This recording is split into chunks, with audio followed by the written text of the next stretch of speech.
Quinn Profiles.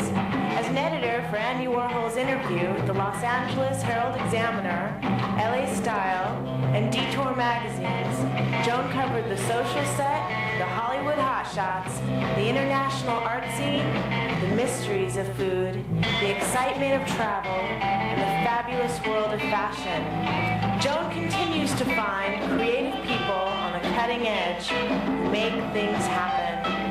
Here's Joan Quinn. Hi, I'm Joan Quinn, and welcome to the Joan Quinn Profiles. Waiting to be profiled are actor-comic Phil Van Hest and actress Mary Beth Manning. Actor, performer, comic Phil Van Hest was born in Davis, California. He says before settling in LA, he was from the school of constant motion, moving in and out of the Netherlands, Indonesia, Australia, and Rhode Island, which he says, I don't know, we're going to have to find out about this. He did attend UC Santa Cruz and Cal State Long Beach, and I don't know if he got a degree. We also have to look into that because he says he's not sure what this degree thing is. But we heard that he's a cult icon in, of all places, Indianapolis, Phoenix, and Winnipeg. Phil, what do you want to be when you grow up? I hope to never face that particular question. I don't think you ever want to face that. I've been avoiding the concept of being an adult for as long as I can remember. It was one of those things you look forward to when you're a child, and then you become like, when I'm grown up, I'll eat candy all day, and I'll watch cartoons. Right. And then you get grown up, like, I don't like candy. I'm not interested. I'm busy. I've got things to do. Yeah. It's like something was taken in the middle. So what did happen with all this traveling? Did you really travel to all those places that we mentioned? Yeah, or my not? parents met in the Peace Corps in Africa. Oh, this is a true story. In '77, oh, yeah. Forgive me. Oh, that's all right. Forgive me. I thought it was part of your comic act. Well, sure. The word comic is tough because then you just presume I'm probably kidding about most of the stuff on the list. But, should I go back again and talk about the Netherlands, Indonesia? No, my dad's Dutch, and after they married in Burkina Faso and Ouagadougou, they moved to the States so I could be born here in case I felt like being a citizen, and then traipsed off to Indonesia. We left out Africa. Well, I never lived there. But you're... In a manner of speaking, I was conceived there. I see, they were theoretically. Right, okay. I hear the actual conception was on a train in the south of France, but I haven't probed for details. Oh, no, we don't want to hear that. We never want to hear that about our parents, do we? And about us? No, we don't want that. You put what where? Oh. Actually, my mom came out of the closet when I graduated from college. And what it was, closet? The big one that a lot of people have been sharing for the past 50 years or so. Really? The lesbian closet. She yes, did? ma'am. Is that a truth? Is this true? This is also true. So I'm half gay, which was always a treat. You were born half gay. It gets me into a lot of places, you know. Well, that's interesting, along with this constant motion. Okay, we got that. Now, what about degrees? Did you get a degree? I did get a degree good. of some kind. It was expensive, whatever it was.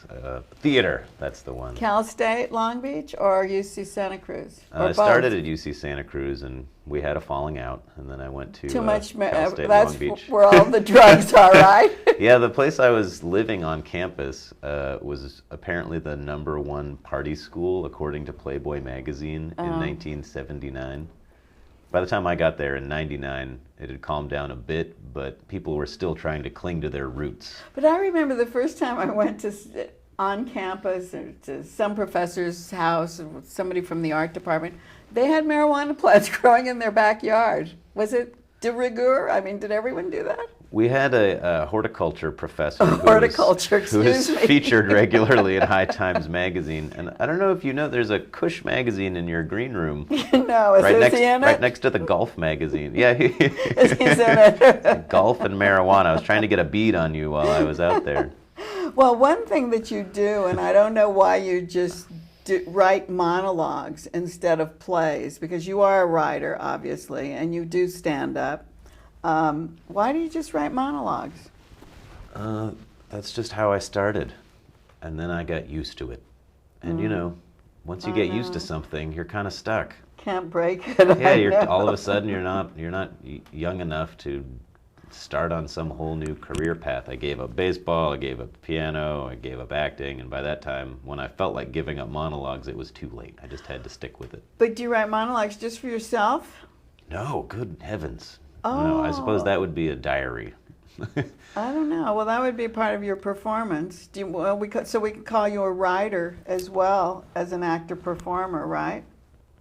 Correct, and I suppose that if I was writing monologues for myself, those would be the self-indulgent ones that have no particular appeal to anyone else. But I try to write things that I feel people want to hear and are trying to hear, but no one else is saying them. In how, what, political statements? Well, I started off, like any other young man, angry, confused, and loud, and I've been... But you you go into a theater, do you do clubs as well, or just theater work? No, the shows don't really have much technical faculties, so I can do the shows anywhere. I've done them in clubs, in bars, on streets, at fairs. But the club you're doing, the show you're doing now is at the Elephant Theater. Mm-hmm. And it's a small venue in Hollywood. That whole complex is a fantastic complex. Yeah. But do you miss that people are sitting there eating or not eating or drinking or... I feel like food and alcohol and the theater have been inextricably linked for thousands of years. That said, nobody enjoys performing dinner theater. It must be pretty maddening because no one's listening to you. I've enjoyed being an audience member in dinner theater, but part of me was aware that, the people on stage are not thinking, I've made it! This is where I'm going to be. Because if it's a play that everyone is already completely familiar with, perhaps that's one thing, but if you're trying to actually communicate an idea to someone and they're like, Yeah, or drinking in a bar. But that's what comics do, don't they? Drinking in a bar is tough. I don't mind the drinking bit of business because there's no silverware involved. That'd be a very complicated drink. That's true too. Silverware and serving and picking up. And there's not people coming in and out, standing in the way, taking people's orders. Right. And as long as the TV's not on, then I don't mind. When you're doing something, say at the Elephant Theater, and it's a one-person, would you call it a one-person show, really, right? What do you call it? That's one of the big problems I've had with the show, Joan, is that I don't know what it is, and no one else knows what it is. I mean, I read the reviews, and the reviews generally tend to say something along the lines of, I have no idea how to describe this show, but I laughed my butt off and learned about quantum physics. Right. Or words to that Something effect. like that, like he's a stand-up comic with a message. Right. I try to follow an arc. There's not a lot of, so speaking of internet porn, or so anyway, there I was at the grocery store. There tends to be, I don't really tell jokes. I just tell stories that are related. You don't tell jokes, you tell stories. So is it all scripted? Is everything you do when you get on stage scripted? The script that you write for any show is like a platform, like a bouncy board, and then you stand out on it and you sort of see how it feels. And then maybe something happens while you're in the middle of bouncing on it that lets you bounce right off of it, and you discover that you're on a whole other platform. But that's like part of improv in a way then, right? Improvisation, you start making up things? I never had enough of a budget to afford a fourth wall, so I've always talked directly to the audience and I leave the house lights on. And if there's... Oh, you do? If there's a bug on stage, like I was doing Canadians... You're so polite, and I know that people make fun of you, Canada, for being so polite, but we're really just jealous. But you're an icon in Winnipeg. Don't I know it? But so I was doing the show, and I felt in an instant the entire crowd of 100 people or so leave me, just to my left. So I turned and looked, and there was a butterfly that had landed on the stool, and I could tell the audience felt a bit embarrassed that I'd caught them cheating on me. Oh, because you being upstaged by, it's like, but no, guys, this is what I was trying to explain to you. I just got upstaged by a bug. This is fun. This is the kind of comedy I'm trying to point out to you. Like, I'm not so vain, so proud as to presume that if there was like a cat with a ball of yarn, it wouldn't be more interesting than I am at any given moment. But one of the questions I was going to ask you is how many people does it take to get you up there? It takes a butterfly, it takes lighting, it takes, what is it? It must not take very much lighting, though. If you leave the house lights on, do you have sound? How does the show come across? It comes across like stand-up presentation because I'll have maybe a light cue, maybe a sound cue, So you some have house some music, people working. but there's no sets. I don't need a stage manager. I can train an audience member to do the lights in 5 minutes before the show if I need to. Is that right? And I purposely wrote them all without props, without sets, without any big lighting rigs, so that I could travel anywhere and do them at any time. Okay, so traveling anywhere. How did you get bookings in North America and say, Australia? Did you live in Australia? Did you? I lived in Australia, and I've done fringe festivals in Australia. Oh, so the Fringe Festival. So do you have to apply to be a part of the Fringe Festival? You have to apply, but it's a lottery. So it you're is. not accepted based on merit. You're accepted based on chance and What circumstance. number gets pulled? So I've been moving away from fringe festivals because basing your yearly budget income on a gamble is, fun, but There are Fringe festivals everywhere, yes, aren't there? are. How They're do they come everywhere. about, and how do you find them, and what actually are they? Just not in the theater? They started in Edinburgh in late 30s or 40s, and the history's all out there. But they're basically theater festivals that are unjuried, so you never know what you're going to get. And they organize themselves within a clump of theaters within walking distance. So the I idea is see. you can go to a theater, go to a show 5 a day, 6 a day. So they're actually in a venue. Some of them are bring your own venue where you'll find like a cafe and make a contract with But the it's in owner and this- set up a little guerrilla stage somewhere. I see. And other Well, times it they're is more. interesting, isn't it? It's No? like everything else, Joan.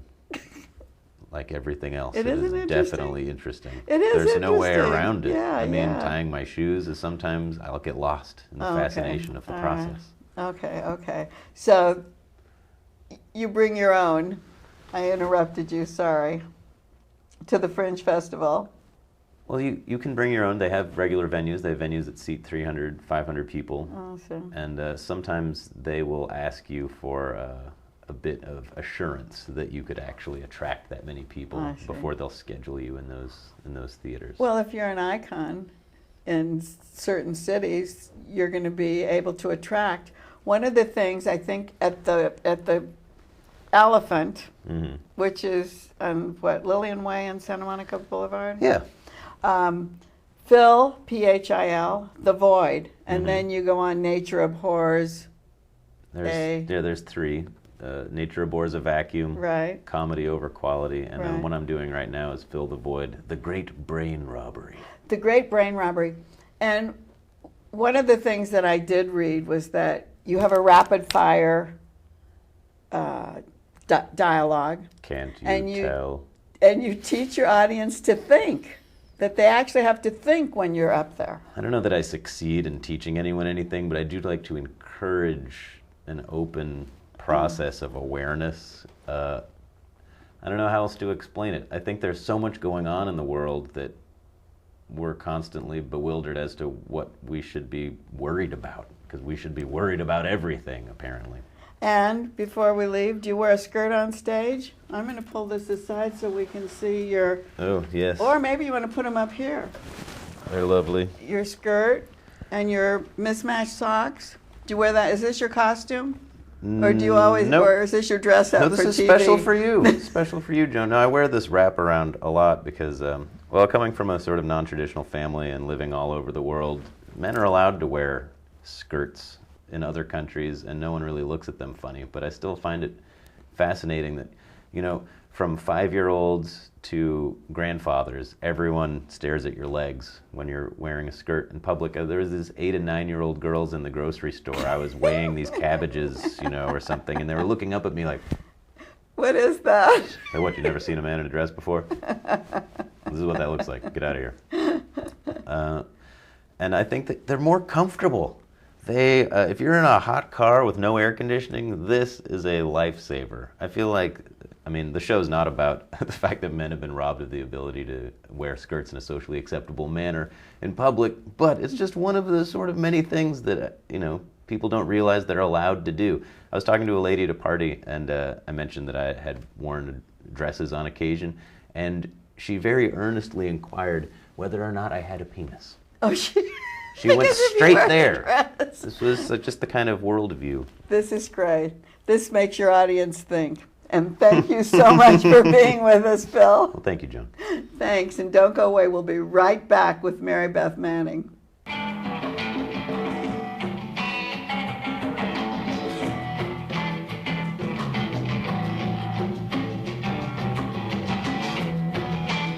Hi, I'm Joan Quinn, and welcome back to the Joan Quinn Profiles. I'm here with actress Mary Beth Manning, who was born and raised in Massachusetts. She graduated from the College of the Holy Cross in Worcester, Massachusetts, and you've seen her in TV shows and in commercials, and she's been on all these stages from LA to New York. She's gotten awards for her theater work, and she's performed in Mary Pat Donovan's one-woman show, Is it a one-woman? It is one woman show, Late Night Catechism, and she did it off-Broadway, and she did it in L.A. So how was it doing it in both places? It was interesting because sometimes I'd do it, in L.A. it was one of those places where there weren't as many maybe Catholics. And I'd go, LA? right, Yeah. and for some reason in New York and in Boston, in those areas, it was more Irish Catholic, But I wondered about that. But what was fun about that show is it was very non-denominational. You didn't have to belong to any religion to get a huge kick out of playing this nun who was scaring the living daylights out of her students, Well, even Mary Pat scared the living daylights out of me. She was on the show. We interviewed her. Oh, yeah. She has a strong strong personality. She very really strong. And I made sure I behaved around Mary Pat.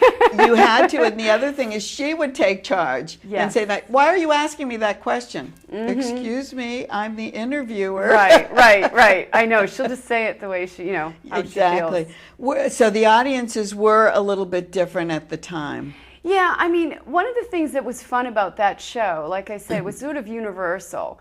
Could be any classroom. Yeah, I mean, for whatever reason, the nuns had this way that scared a lot of the kids in Catholic school. I mean, I went all through Catholic school. Yeah, I mean, they had that little ruler, and if you were chewing gum, and they had all these insane rules. And but I think if you ever had a teacher you didn't like, you could relate to that show. Yeah. And I don't know what it was, but I would do that show, and I've always been kind of like a good girl, and when I would do that show, something came out of me that was very freeing.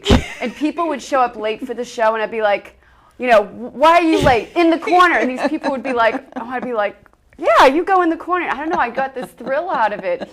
And my parents, my mom was alive at the time, and it's long before I wrote my show, Mother, but she was like, wow, Mary Beth, you kind of got an edge to you. And I'm like, yeah, and I'm having a good time doing it, Because it's almost like being in that role gave you the authority to do what you wanted to Exactly. It gave me permission, which was really fun. Yeah, I had a lot of fun doing it. It really was a great experience. And then I think that show really kind of got me thinking about doing my own one-woman show. Oh, and is that how it came about? And it was, I was so grateful to do that job, and it really did give me the confidence to think about it. So I started writing a little bit, and then after my mom died, my mom had breast cancer for 19 years, and she was a very colorful woman. She was the youngest of 15 kids. Wow. So she only had 2 of her own after being the youngest of 15. And her father died when she was 4, and they were Irish Catholics from Boston. Oh, wow. So, and all her family are very interesting, creative, kind of eccentric, all the kids? people. All the sisters and brothers? They were all very interesting. And, it was like one of those things where some fared better than others, too. It was like, when you figure 15 kids, someone's going to fall to the wayside. I know. But my mom was very courageous. And so after she died, I just felt so compelled to write this story. And it did, as you said, just because you were up there on stage alone, you were able to do this story, Mother. Yeah, it gave But me I the want to go courage. back. Let's go back, because sure. this is when your mother was still alive. And let's go Right. back to Malden, because that's where you were born and That's where I raised. grew up. And you auditioned for See How She Runs. Yes. And got the role. Yes. That Tell was us about that. pretty fabulous. I was 14. No, yeah, I was 14. I was playing a 12-year-old. And Joanne Woodward and her husband, Paul Newman, and another producer, George England, were doing this film that was being shot in Boston. Oh, they were doing a film. Right. And I had done some basically like theater, and this woman saw me in a ballet class and asked to represent me. And so I had been taking some acting classes, and my mom was not into it at all. She was really very supportive. So I auditioned for this and just got very fortunate. It was the first time I'd ever auditioned for anything, and I booked it, and it was fabulous. I mean, they were wonderful people. I got really spoiled. I mean, they were But such at 14, lovely. Yeah, it was a and great did you experience. really have your eye on film or theater? Yeah, I was a very serious kid. Like, I knew that I wanted to express myself in that way. Oh, you did? I did. I loved being different people. Were other you than me. musical? You know, I loved ballet, and I could sing a little bit. But And not- I never played any instruments or anything. My Yeah. sister's a professional ballet dancer, and she went on to Pittsburgh Ballet and Boston Ballet, so it was in our family. Oh, she did. Yeah, but I didn't make But a your career out of it. expression was through Yeah, talking. yeah, exactly. Well, Taking on someone else's persona. After you worked with Joanne, I used to take ballet classes with Did Joanne. she? Oh yeah, she was a huge she loved ballet it. aficionado. She loved it. She Yeah. had Ballet West for a while, I She think. did. She was here with Tanya Ryabushinska, and she used Mm-hmm. to come to class all the time, and she lived like a few blocks from the studio. Oh right. Yeah, so she was here a lot. Interesting. Anyway, and I know that she would love you because you were a ballerina. Oh, I know. We had a nice connection over ballet. Yeah, we really I think did. so. And that was around the time that she was very involved in it. Yeah, she was, Yeah. very much. But you've worked with other great actors. And I what kind of did. roles? Say, like with Lynn Redgrave. Lynn Redgrave played my teacher in a movie of the week, and I was so saddened to hear of her passing. I know. really was. And you know, I remember I was so nervous, and I was like, oh, it's a Redgrave, you know, the whole Redgrave Right. family. I was young enough to appreciate it Right. and still know. I mean, I was old enough to appreciate it, but it was unusual that someone young would know about the Redgrave family. And I was just really excited to work with her. And the producers said, oh, you know, Mary Beth loves your work. Would you like to have a picture with her? And I sat on her lap, and there's a picture of me sitting on her lap, and she has her arm around me. And I look so like awkward. I'm kind of like this. But I look in that picture, and I'm just so fond of it because she made me feel special. And she had that way about her. Because that's what a true artist does, Yeah, isn't she was it? very They're like generous of nurturing and spirit. generous, right? And Jason Robards? Oh, I loved working with Jason Robards. I was doing an actress. It was a movie of the week, that one, and it was we were filming in Minnesota, and Eva Marie Saint played his wife. Oh, so yeah, you were with her too. And Jason Robards played the father, the grandfather, and I had a little crush on the boy that was in the movie.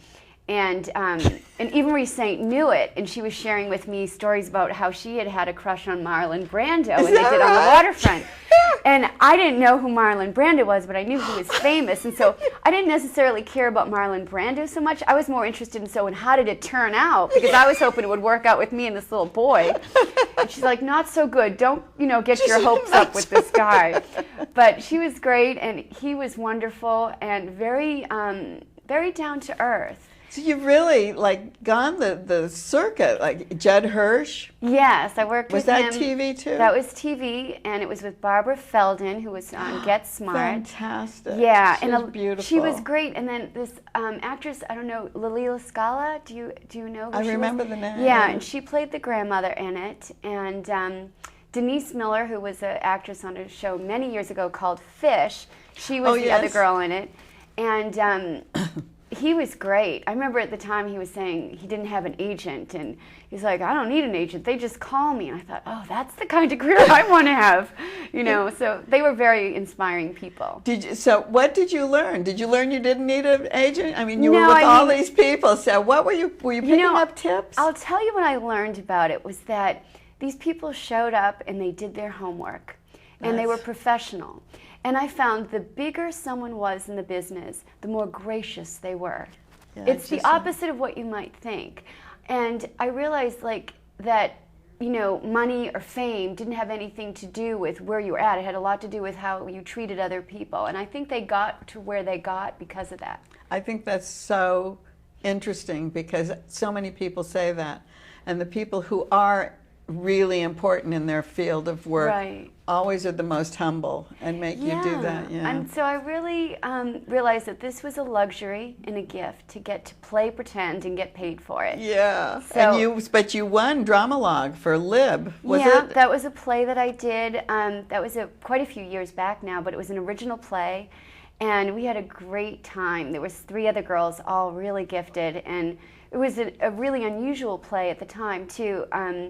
And it was fun because I got to play someone sort of similar to who I was, but much more outlandish. Which is what you wanted to do anyway, yeah, right? and you love to, everyone wants to play someone a little different than who they are, so that was kind of exciting. And then we talked about Mother, but let's talk a little bit more about it. How did you write it? And a friend of ours who's an author, Jerry Shear, said she saw the play and it's all up and down and your emotions are all over the it's boards. A very demanding story.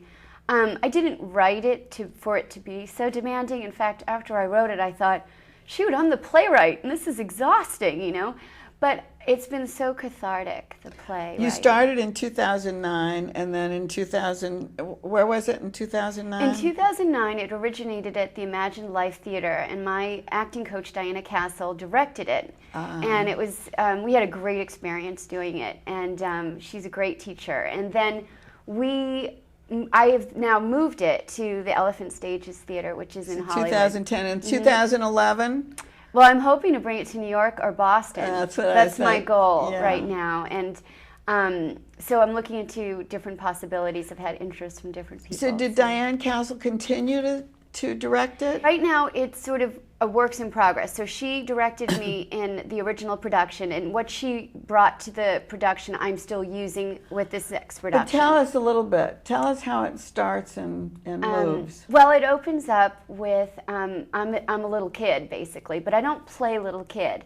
It's I talk in my own voice, but I come from a childlike place, and it's about my childhood and my mom and my relationship to her. And mother-daughter relationships can be very complex, and I was crazy about my mom, but she had 2 sides to her. She could be very volatile and very, have a lot of anxiety, or she'd be like, have a Peter puppet on her hand and serving breakfast, and you had to talk to the puppet, and she was very playful like that.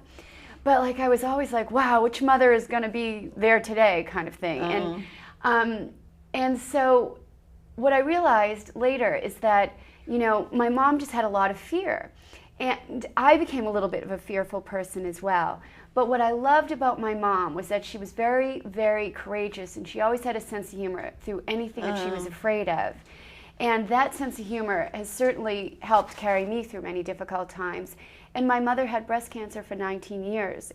Which is a long survival, She was isn't extraordinary. And it was stage 4 for a long time. In fact, these doctors in Boston interviewed her because they were wondering, how could someone live so long? Right. And she said, because my daughters need me and I'm not done yet. And I thought, there was something about my mom that she just knew she needed to be there. And so that comes all out in the play. Very because much I know so. there's tears, there's laughter. There's a lot of humor, thank and there's God, laughter, because you need humor in a story like that. How do you move? How does she move you around the stage? Well, what's interesting is what I loved about how I was directed too is that there's a lot of stillness. It's just me in a chair.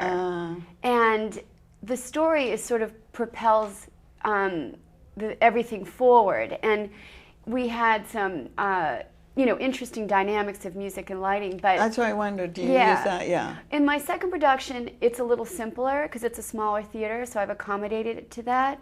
But the original, we did a lot of different things with lighting. And what I loved about my director and my teacher was that, she really trusted me and the story to be enough. Be enough. And that can be scary for any artist, and that was really one of the things I think I've learned, that the story is rich enough to, be of interest. And I'm still honing it, which is fun. I'm still fine-tuning it. That's great. Well, we're so happy you came and told us about it. Thank you, Joan. I really have enjoyed talking with you. It's been great. Thank you I so much. appreciate it. And thanks for watching this show, The Joan Quinn Profiles. Keep writing to JAQUINN1 at AOL.com. We'll see you next time on The Joan Quinn Profiles. And